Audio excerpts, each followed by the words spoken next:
مسرح مختلف، مسرح عنده قيمة جمالية كثير عالية، عنده درجات عالية من الابتكار. أنا نحس فيها الكثير من الرغبة الكبيرة والأساسات القوية جدا لتكوين نوع ممثلين من نوع آخر.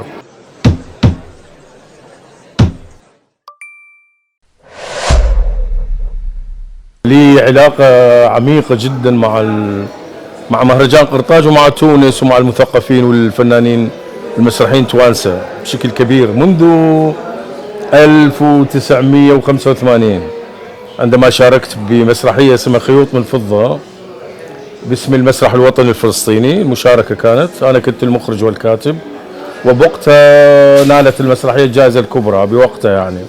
بعد ذلك توالت العلاقة بيني وبين قرطاج بعروض مسرحية أخرى، مسرحية العائلة توت، مسرحية أعراس، مسرحية المقهى، 3-4 مسرحيات عبر دورات مختلفة من مهرجان قرطاج. نحس إنه الفن التونسي فن متقدم وفن يعني تخطى مواقع وتخطى أشياء كثيرة جدا في تكوين مسرح من نوع آخر، مسرح مختلف، مسرح عنده قيمة جمالية كثير عالية، عنده درجات عالية من الابتكار.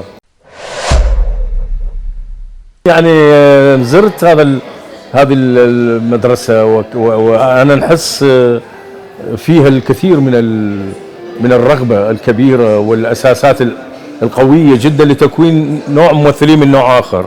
واحنا عملنا بروفات هناك، يعني عملنا بروفات على مسرحية الخادمات لجون جينيه بوقتها. الممثلات كانوا مغاربة يعني، وحسيت انه المكان هو مكان تماما مؤسس لكي يكون فن جديد، روح جديدة، حياة جديدة.